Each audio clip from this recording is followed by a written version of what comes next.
Friends, इस video में हम लूसेंट बुक से दिल्ली सल्तनत को कवर करेंगे।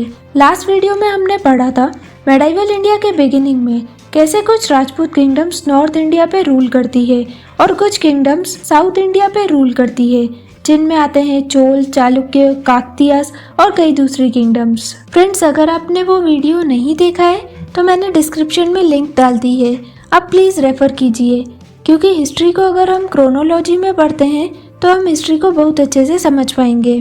और अगर आपको कुछ डाउट आता है तो आप कमेंट सेक्शन में पूछ सकते हैं। और आपको ये लूसेंट की हिस्ट्री वाली सीरीज़ अच्छे से समझ में आ रही है तो प्लीज़ लाइक कीजिए और चैनल को सब्सक्राइब कीजिए। लास्ट वीडियो में हमने पढ़ा था छोटी छोटी राजपूत किंगडम्स नॉर्थ इंडिया पे रूल करती है, जैसे चौहान, तोमर और कई सारी राजपूत किंगडम्स।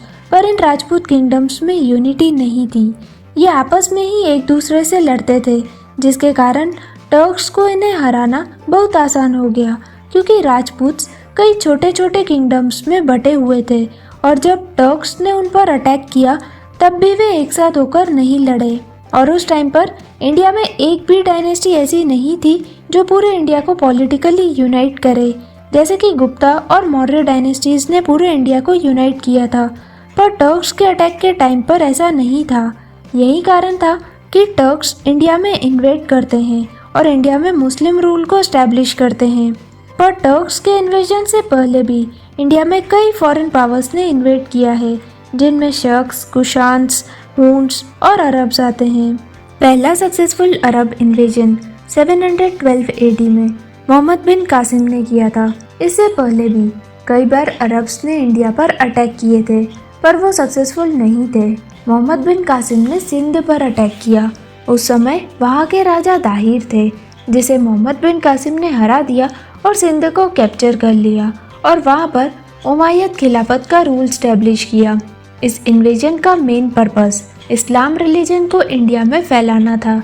हालांकि इसका इम्पैक्ट इंडिया पर इतना नहीं रहा। इसके करीब 300 सालों बाद पहला टर्क इन्वेजन हुआ। अलप्तगीन एक टर्किश सुल्तान था जिसने गजनी में टर्क एम्पायर को एस्टैब्लिश किया था। गजनी यानी कि अफगानिस्तान वाला रीजन। इसके बाद अलप्तगीन के सन इन लॉ सुबुक्तगीन ने गजनी पर रूल किया। सुबुक्तगीन ने अपने एम्पायर को काफ़ी एक्सपेंड किया। सुबुक्तगीन के बाद उसके बेटे महमूद गजनवी ने गजनी पर रूल किया। महमूद गजनवी ने इंडिया पर 17 बार अटैक किया। उसका पहला इन्वेजन 1001 एडी में था, जो राजा जयपाल के अगेंस्ट था। महमूद गजनवी के इन इन्वेजन्स का पर्पस इंडिया की वेल्थ को लूटना था और इंडिया में इस्लाम रिलीजन को फैलाना था। 1025 एडी में महमूद गजनवी ने सोमनाथ मंदिर पर अटैक किया और यहाँ से करीब 20 लाख दिनार की वेल्थ को उसने लूटा था। महमूद गजनवी ने अपने 17th एक्सपीडिशन में जाट और खोखर ट्राइब्स पर 1027 में अटैक किया था। 1030 में महमूद गजनवी की मलेरिया से डेथ हो गई थी। अलबरूनी, फिरदौसी, उतबी और फारूकी महमूद गजनवी के कोर्ट पोएट थे। महमूद गजनवी के इन्वेजन के ठीक 150 साल बाद एक बार फिर टर्क्स इंडिया पर अटैक करते हैं। गजनवी एम्पायर में एक छोटा सा रीजन था गौर।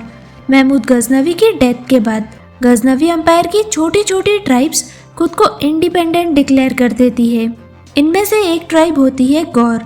ये गौर गजनवी एम्पायर पर अटैक करते हैं और यहाँ पर गौर या गौरिद एम्पायर को एस्टैब्लिश करते हैं। गौरिद एम्पायर का रूलर होता है मोहम्मद गौरी।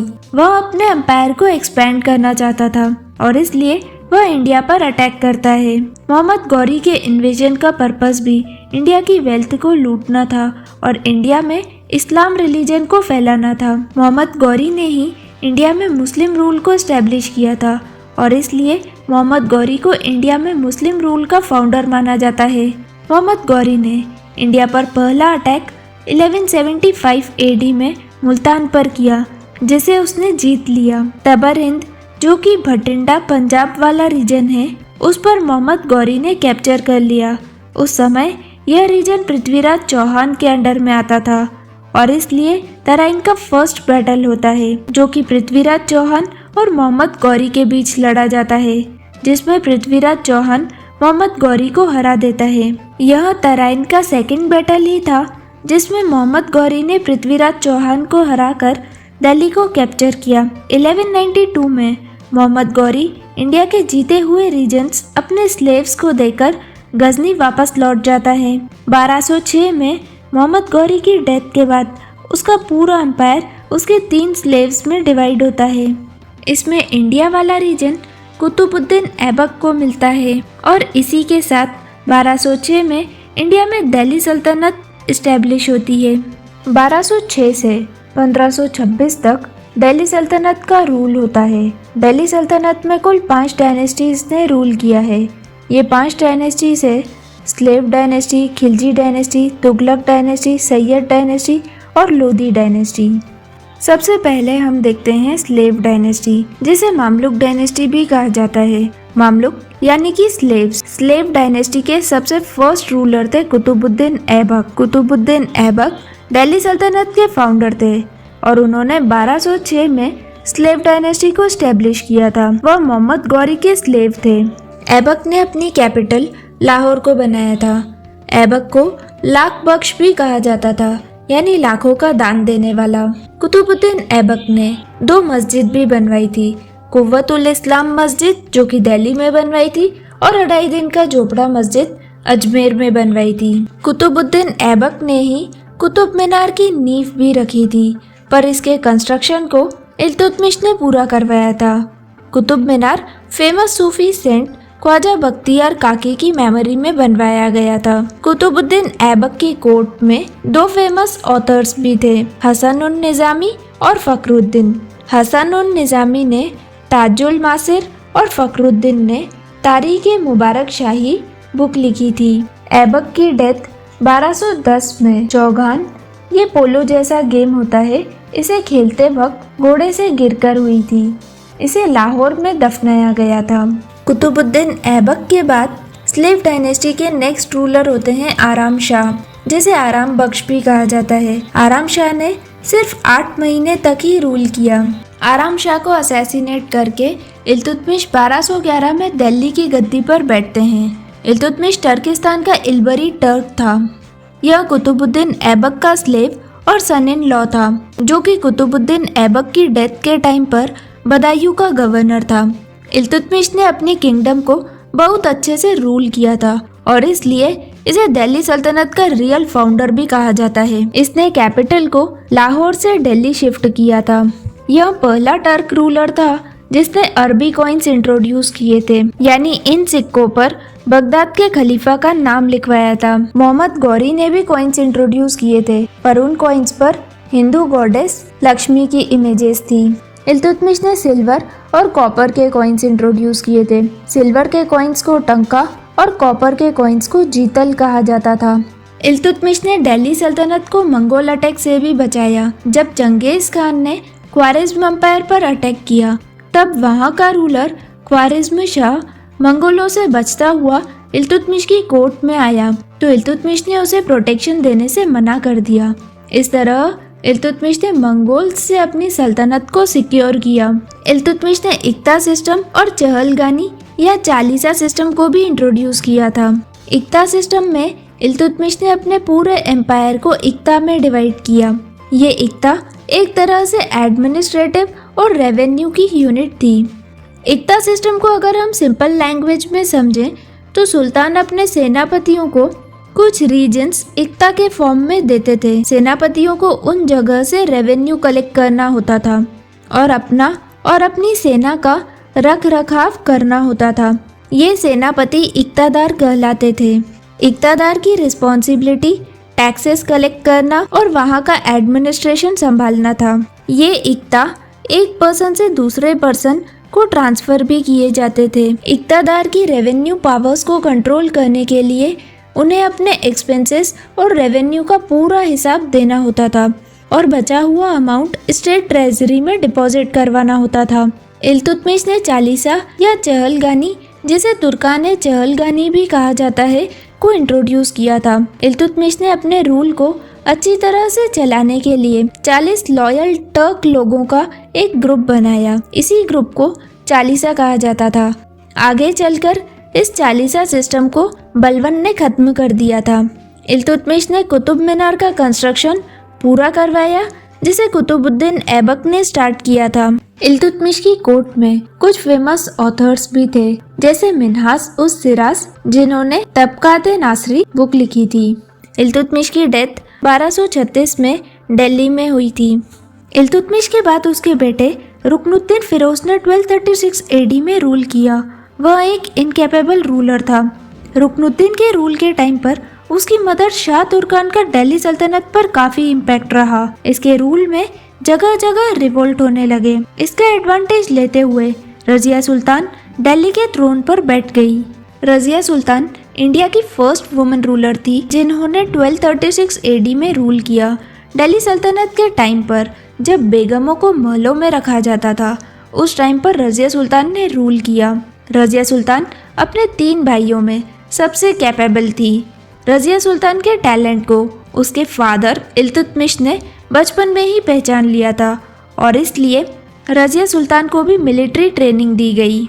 इल्तुतमिश ने रजिया सुल्तान की एडमिनिस्ट्रेटिव और मिलिट्री क्वालिटीज़ को देखते हुए रजिया सुल्तान को अपना सक्सेसर अपॉइंट किया था।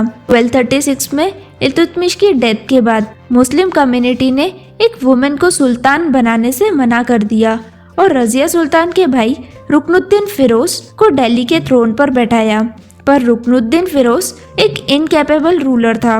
बाद में रजिया सुल्तान ने कॉमन पीपल के सपोर्ट से दिल्ली के थ्रोन को वापस कैप्चर कर लिया। उस टाइम पर वुमेन के लिए पर्दा सिस्टम था, जिसका रजिया ने अपोज किया और वो एक सुल्तान की तरह ही कोट और पगड़ी पहनती थी।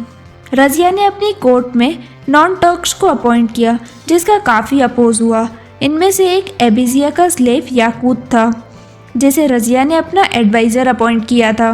नॉन टर्क्स को अपॉइंट करने के कारण कई रीजन्स के गवर्नर ने रजिया के अगेंस्ट रिवोल्ट कर दिया, जिनमें मुल्तान, बदायूं, लाहौर और भटिंडा थे। इसी कारण तुर्कान ने चहलगानी यानी 40 लोगों की टर्किश काउंसिल ने रजिया को थ्रोन से हटा दिया और बैरम शाह को दिल्ली के थ्रोन पर बैठा दिया।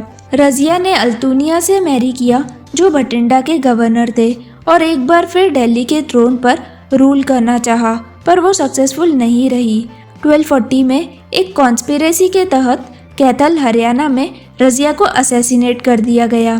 रजिया के बाद बैरम शाह सुल्तान बना। बैरम शाह इल्तुतमिश का बेटा था। बैरम शाह के रूल के टाइम पे सुल्तान की पावर को कम करने के लिए तुर्कान ने चहलगानी यानी टर्किश काउंसिल ने एक न्यू पोस्ट इंट्रोड्यूस की, जिसका नाम था नायब ए मुमलिकत। नायब ए मुमलिकत के पास सेम पावर और अथॉरिटी थी जितनी सुल्तान को हुआ करती थी। बैरम शाह सिर्फ नाम मात्र का सुल्तान रह गया था। जो रियल पावर थी वो नायब ए मुमलिकत के पास ही थी। पहला नायब ए मुमलिकत मलिक इख्तियारुद्दीन ऐतगीन था। कुछ सैनिकों ने टर्किश काउंसिल को सुल्तान के अगेंस्ट इंस्टिगेट किया था, जिस वजह से 1242 में बैरम शाह को कैद कर उसको असैसिनेट कर दिया गया। नेक्स्ट रूलर बनता है अलाउद्दीन मसूद शाह। टर्किश काउंसिल ने अलाउद्दीन मसूद शाह को सुल्तान बनाया। मसूद शाह इल्तुतमिश के बेटे रुकनुद्दीन फिरोज का बेटा था। गियासुद्दीन बलबन, जो तुर्कान चहलगानी का मेंबर था और जो आगे चलकर सुल्तान बनेगा, वो नसीरुद्दीन महमूद को सुल्तान बनाने के लिए मसूद शाह के अगेंस्ट कॉन्स्पिरेसी करता है। मसूद शाह को इम्प्रिजन कर लिया जाता है और वहीं पर उसकी डेथ हो जाती है। नेक्स्ट रूलर बनता है नसीरुद्दीन महमूद। नसीरुद्दीन महमूद इल्तुतमिश का बेटा था। उसे दारवेसी किंग भी कहा जाता था, क्योंकि वह एक नोबल और बेनेवलेंट सुल्तान था, जो टोपियों को सिलकर और उसे बेचकर अपना लाइवलीहुड चलाता था। 1249 में बलबन अपनी बेटी की मैरिज नसीरुद्दीन से करता है और सुल्तान नसीरुद्दीन बलबन को उलुग खान का टाइटल देता है और नायब ए मुमलिकत पोस्ट पे बलबन को अपॉइंट करता है। नसीरुद्दीन महमूद एक नाम मात्र का सुल्तान था, क्योंकि सारी पावर्स बलबन के पास ही थी। 1266 में नसीरुद्दीन महमूद की सडन डेथ हो जाती है और बलबन सुल्तान बन जाता है। बलबन यानी गियासुद्दीन बलबन। बलबन स्लेव डायनेस्टी का एक इम्पोर्टेंट रूलर था। बलबन का चाइल्डहुड नेम बहाउद्दीन था। यह इल्तुतमिश का स्लेव था। बलबन ने अपना किंगशिप का कॉन्सेप्ट इंट्रोड्यूस किया, जिसमें सुल्तान को नियामत खुदाई यानी भगवान का रिप्रेजेंटेटिव बताया और बलबन ने जिल्ले इलाही यानी कि शेडो ऑफ गॉड का टाइटल लिया। बलबन का किंगशिप कॉन्सेप्ट दो बातों पर बेस्ड था, जिसमें यह माना गया था कि सुल्तान की पोस्ट भगवान ने दी है और सुल्तान का ऑटोक्रेटिक रूल यानी निरंकुश शासन जरूरी है।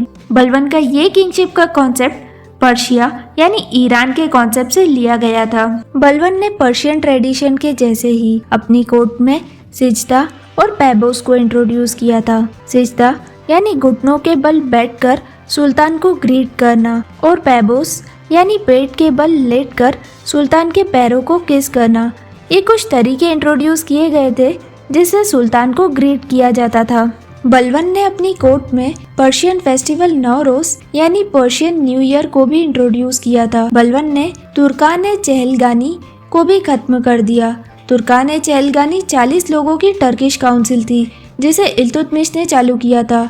इस काउंसिल की पावर सुल्तान के इक्विवेलेंट हो गई थी।